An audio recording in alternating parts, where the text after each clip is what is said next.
महाभारत युद्ध के बाद पांडवों की वंश परंपरा में अभिमन्यु का पुत्र परीक्षित कुरुवंश का एकमात्र उत्तराधिकारी बना। उसके जन्म के समय अश्वत्थामा के ब्रह्मास्त्र से वह गर्भ में ही नष्ट हो गया था, परंतु भगवान श्री कृष्ण की कृपा से पुनः जीवन मिला। इस कारण परीक्षित का जीवन प्रारंभ से ही दिव्य और चमत्कारी माना गया। समय के साथ जब वह बड़े हुए तो एक अत्यंत तेजस्वी, धर्मनिष्ठ और न्यायप्रिय राजा बने।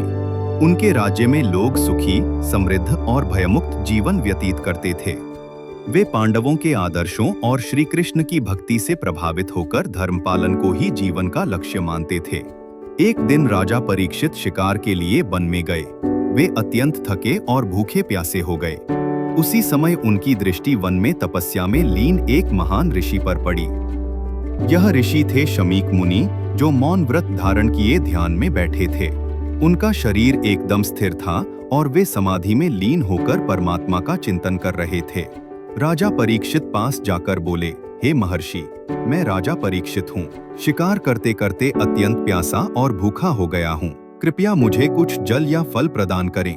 परंतु शमीक ऋषि गहन ध्यान में लीन होने के कारण न बोले, न हिले, न उनकी आंखें खुली। राजा परीक्षित को लगा कि ऋषि जानबूझकर उनकी उपेक्षा कर रहे हैं। थकान और क्रोध के कारण उनका विवेक क्षीण हो गया। क्रोध में आकर परीक्षित ने समीप पड़े एक मृत सर्प को उठाया और हंसते हुए शमीक ऋषि के गले में डाल दिया, मानो उनका उपहास कर रहे हों। ऐसा कर वे तुरंत अपने नगर लौट आए। ऋषि समाधि में लीन थे, अतः उन्हें इस अपमान का कुछ भी भान न हुआ। शमीक ऋषि का पुत्र श्रृंगी पास के आश्रम में खेल रहा था।